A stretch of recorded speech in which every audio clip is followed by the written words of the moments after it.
Anyway, hi, Mark Rosetta here. I've got Rochelle Dillon from New Zealand. How are you? I'm great. How are you? Good, good. Good. Now, you don't enter these awards at the moment. Not today. Not this time, though. Not this time because I didn't have time. You didn't have time. No. But you are a big believer in the awards. You are the awards helper team.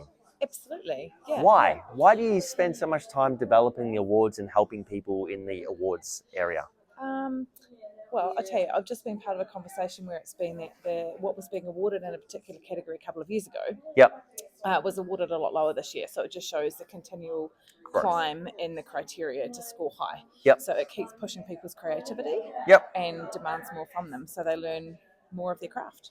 Yeah. Yeah, and it progresses them as a photographer and an artist. Yeah. So if you weren't coming to these awards, where would a photographer even experience this? Apart from online, it's like a trick question. There's nothing. I'm glad we went there. This is it. This is it. You got to come here. You got to come to the NZIPP Awards, and you need to physically see the prints in person because the paper choices, and the matting and the printing all add extra. Rather than being a digital image. Yeah. Do you find that potentially there might be a whole generation of photographers growing up that will never experience this and therefore will never have the opportunity to push their craft because they never put themselves out there in this environment?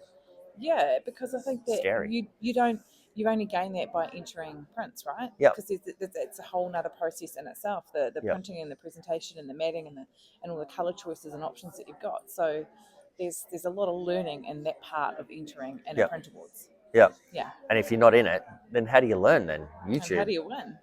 Also, it's about winning sometimes, isn't it? It's about winning. It's always nice when you win something, isn't it?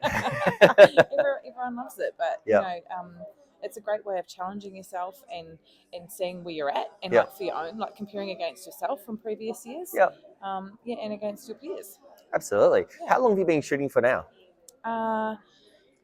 Probably sort of 13, 14 years. What would Rochelle today go back and tell Rochelle 13, 14 years ago that you need to know if you were starting out?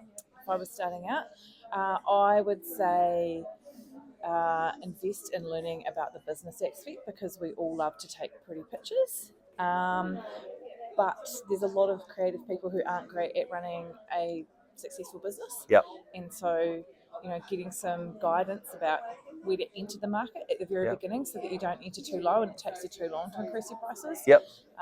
That would be where I would be asking for some help. Yeah. Awesome. Once you've nailed your craft, of course, but obviously. Yeah. Take good photos first. Yeah. Then go into it. Don't start a business with crappy photos. You're probably going to struggle. And don't start with crappy prices either because it's going to take you a really long time to get up to where you can be, viable. Yeah. Absolutely. Cool. Thanks for hanging out. Appreciate it. See ya.